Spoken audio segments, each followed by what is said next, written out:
Anyway, before I got interrupted, I was talking about the student loan thing, and it's in front of the Supreme Court, so it should be ruled on by the end of the month before they leave, get the hell out of Dodge, like they did with the abortion thing last year. Anyway, but you know, the media can't report shit.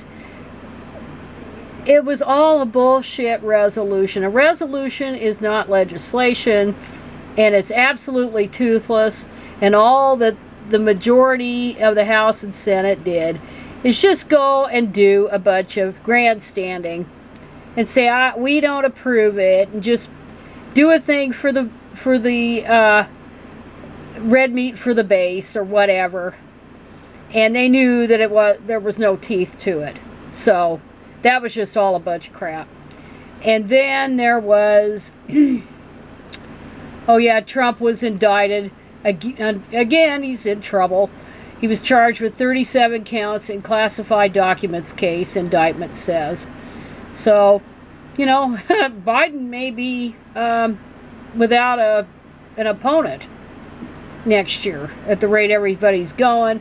I mean, DeSantis's poll numbers are in the ditch, and nobody's taking Mike Pence very seriously. Nobody's taking Chris Christie very seriously. Nobody's taking Nikki Haley very seriously. Nobody's taking anybody very seriously except Trump. And Trump is too busy trying to stay out of jail. So there was that. And then old Michael Beschloss, he's a historian or whatever. Or he's always talking about history. I'm not sure he's... I don't want to go there. But anyway, he talks about historical figures and stuff. But he's the same age as I am, and he really knows better than to think that Trump's indictment makes Nixon look like a schoolboy. Does he even understand what Nixon's crime was? Nixon was a war criminal. All right? Yes, Trump was pretty lousy. He did a lot of crap, but he wasn't a war criminal. This man was a war criminal, along with his buddy Kissinger. And Nixon spent his entire presidency trying to cover up the fact that he violated the Logan Act with regard to the Paris peace talks of 1968. And then, when he got elected, after sabotaging that, and the reason he sabotaged it with using third parties is so that he thought that Johnson, LBJ, was hammering out this agreement to help Hubert Humphrey. And we know, if you or anybody that's heard the LBJ tapes knows that LBJ knew or figured correctly that Nixon was going to get elected. So he couldn't understand why he was committing treason, what amounted to treason. And anyway, so Nixon spent but he knew, because LBJ on tape had told then Senate Majority Leader or Minority Leader Everett Dirksen about what he knew, and that got passed on to Nixon. Nixon spent his whole damn presidency trying to hide the fact that he violated the Logan Act, and Watergate was a way to help ensure his re-election. But he dragged out that Vietnam War for political reasons. That Vietnam War should have ended in 1968. Our involvement in it. Because it was hopeless. It was unwinnable.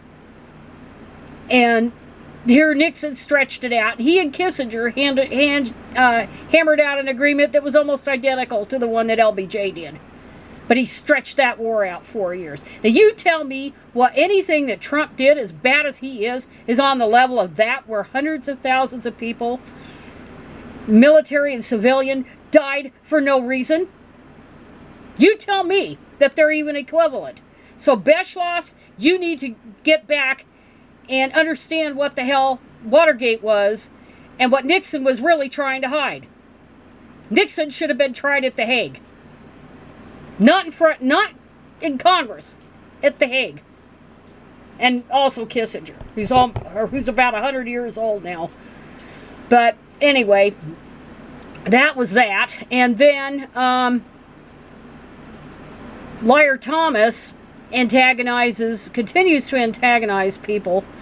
And there was an ex-teammate who's been making the rounds, and she's saying she strongly objected to a male cheater in her midst.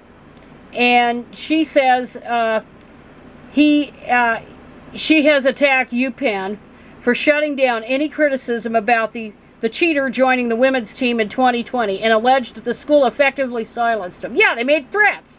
Paula Scanlon, who competed during the 2018 to 2019 and 2021 to 22 seasons, told the Daily Wire's Matt Walsh that she decided to join college swimmer Riley Gaines in fighting for women and girls across the country. And last year, Scanlon appeared anonymously in Walsh's, they misspelled, transgender documentary, What is a Woman? He said she approached him a few days ago to publicly share her story about the Division NCAA champion, the cheater, the fraud. During their conversation, which he posted on Twitter, Scanlon said UPenn's athletic department held a meeting in 2019 in which Thomas, then called Will, told the swimmers he would join the team the following year. I felt shocked and a little uncomfortable, but everyone around me looked excited for someone in the men's team to be living their true self. Ah, shit. Goddamn women. Stop it. Stop this shit. They're living their true self. That wasn't his true self. His true self is he's a fraud like Lance Armstrong. That's what he is. So let's quit backing a goddamn man and allowing them to do whatever they want. But anyway, she's making the rounds. And then I had seen something, and I don't have the article, but evidently there was some dude that was making threats against Kelly J. Keene, who's, had enough issues with her own safety as of late. And that guy, I think, got arrested. And I don't know. See if I can find it.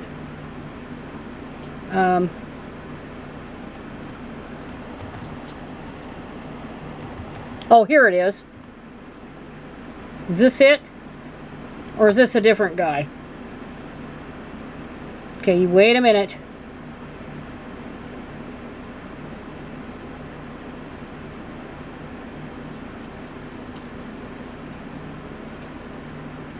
And this might be the guy.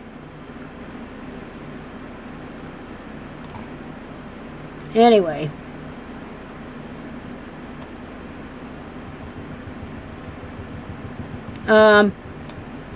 I probably shouldn't, unless I know exactly what this is. Yeah, they need to describe criminals as